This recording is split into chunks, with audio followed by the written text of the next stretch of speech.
There's been no shortage of interesting things happening in AI and tech, so much so that you could be forgiven for failing to keep up. The main headlines today: CES kicked off with AI taking center stage, GPT store launched to much fanfare, Rabbit AI's R1 has been unleashed, the battle for AI coding assistants just got a lot hotter with a major entry from JetBrains, the Czech software dev tool maker, and Jeff Bezos has invested in Perplexity AI to try and end Google's search monopoly. Now, before we continue, if you do not want to be the last to know about important AI, tech, and programming news, the answer is simple: just hit subscribe. Now let's look at the news stories in more depth. So first up, we have the CES 2024 event that took place on the 9th to the 12th of January. By the way, if you didn't know, CES stands for Consumer Electronics Show. The event took place in Las Vegas, and did you know that the first one was all the way back in 1967? So this thing has been running for a long time. Anyway, as you can imagine, the overriding theme this year was that everything was suddenly powered by AI. Pretty soon, your toilet and hairdryer will be AI powered, and you'll wonder how you ever had enough intelligence to use these things on your own. Some examples of the things demoed included Flappy, which debuted its AI-powered cat flap. It can be remote controlled. It can block a cat's entry, for example, if it's carrying a mouse in its teeth. You can buy AI binoculars for a mere £3,820 or just shy of $4,800. That will identify more than 9,000 species of bird. The Rabbit R1 was also announced, but we'll talk more about that shortly. There were announcements of mixed reality headsets which are finally starting to come into their own. We already know about Apple's Vision Pro headset, but Sony announced it has work underway on a spatial content creation system, a mixed reality headset along with a controller. Now this looks to be for more industrial application as they're partnering with Siemens, but on the consumer front we have X-Real mixed reality glasses at £699, which are smart glasses with displays.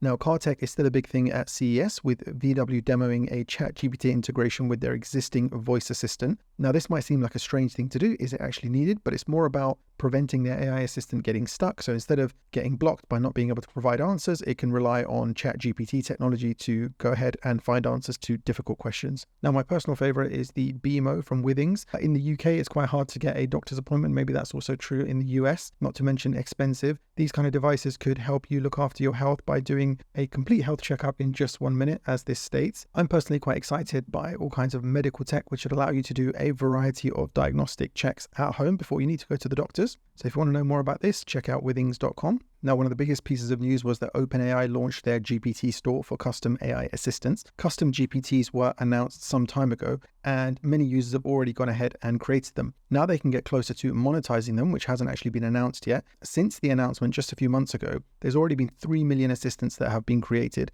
and the best ones will get featured in the ChatGPT store, with them highlighting the most notable ones. Now, making them is easy and doesn't require any kind of coding knowledge, and the revenue share with creators is expected to kick in at some point in Q1 2024.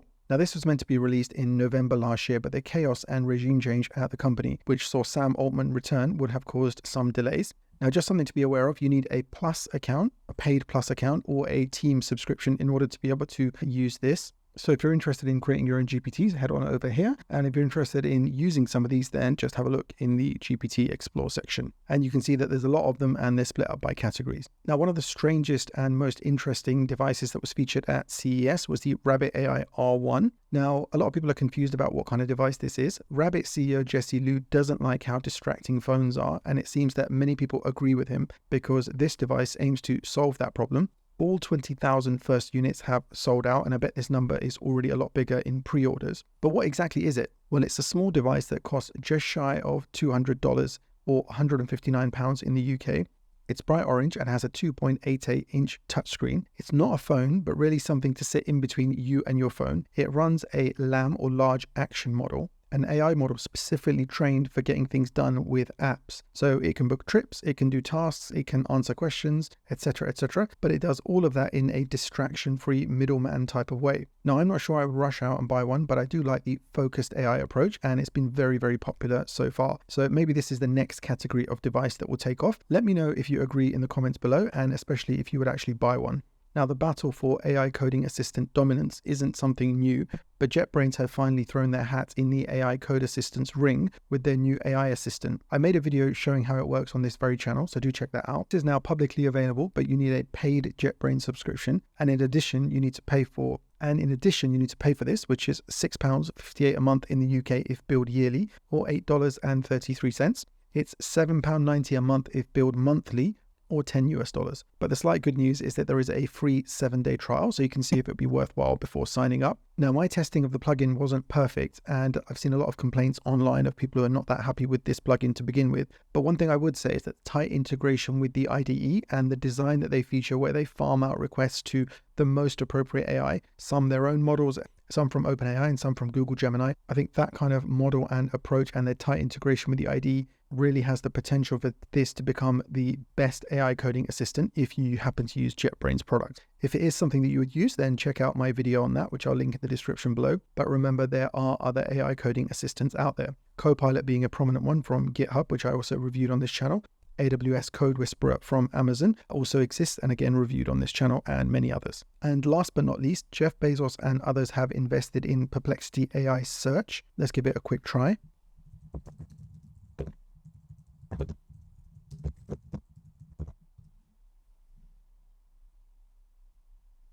So as you can see, it provides an AI-based answer rather than a bunch of links, although you do get some links as well.